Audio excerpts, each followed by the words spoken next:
அஸ்ஸலாமு அலைக்கும் friends, welcome to அழகான சமையலறை. இன்றைக்கி நம்ம முட்டை தோசையை எப்படி 2 விதமாக செய்யலாங்கிறத பற்றி பார்க்கலாம் ஃப்ரெண்ட்ஸ். அதுக்கு தோசைக்கல்லை அடுப்பில் வச்சு ஹீட் பண்ணியிருக்கேன். தோசை மாவை ஊற்றி தோசை ஊற்றிக்கலாம். ஃபஸ்ட்டு உங்களுக்கு ஸ்வீட் பிடிக்காது, காரம்தான் பிடிக்கும்னா முட்டை தோசையை நீங்கள் இந்த மாதிரி ஊற்றி சாப்பிடலாம். தோசையை ஊற்றி நான் கடலெண்ணெய் ஆட் பண்ணுறேன். நீங்கள் எந்த எண்ணெய் வேண்டாலும் ஆட் பண்ணிக்கலாம். முட்டையை உடைச்சி ஊற்றி ஒரு ஸ்பூனை வச்சு எல்லா இடத்துலையும் நல்லா ஸ்ப்ரெட் ஆகிற மாதிரி ஸ்ப்ரெட் பண்ணி விட்டுறணும்.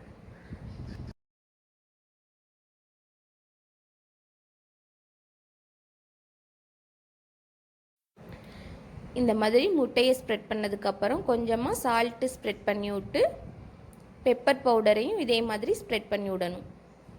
இதே மாதிரி மெத்தடில் முட்டை தோசை செஞ்சு சாப்பிட்டு பாருங்கள் ஃப்ரெண்ட்ஸ், ரொம்பவே டேஸ்ட்டாக இருக்கும். இது வேகிற வரையும் மூடியை வச்சு மூடி வேக வச்சு இப்போ திருப்பி போட்டுக்கலாம்.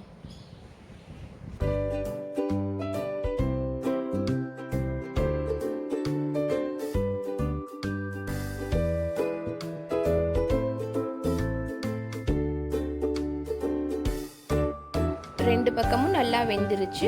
இப்போ பிளேட்டுக்கு ட்ரான்ஸ்ஃபர் பண்ணிடலாம். பெப்பர் முட்டை தோசை ரெடி. அடுத்து ஸ்வீட் முட்டை தோசை எப்படி செய்கிறதுன்னு பார்க்கலாம் ஃப்ரெண்ட்ஸ். அதுக்கு திரும்பவும் தோசை ஊற்றி அடுப்பை சிம்மில் வச்சுக்கோங்க ஃப்ரெண்ட்ஸ். முட்டை ஊற்றுனதுக்கப்புறம் கொஞ்சம் ஃப்ளேமை கூட்டி வச்சுக்கலாம். இப்போ முட்டையை ஊற்றி ஸ்பூனை வச்சு நல்லா ஸ்ப்ரெட் பண்ணி விட்டுறணும்.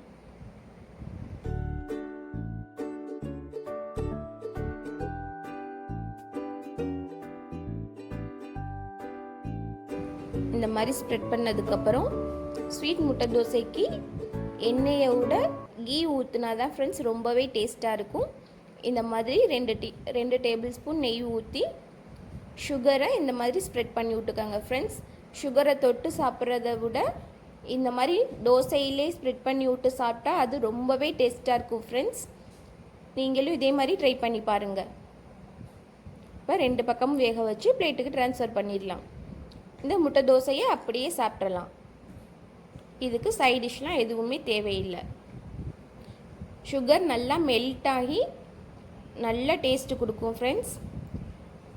ட்ரை பண்ணி பாருங்கள். இப்போ 2 விதமான முட்டை தோசை ரெடி. பெப்பர் முட்டை தோசையை தேங்காய் சட்னியோடு வச்சு சாப்பிட ரொம்பவே டேஸ்ட்டாக இருக்கும் ஃப்ரெண்ட்ஸ்.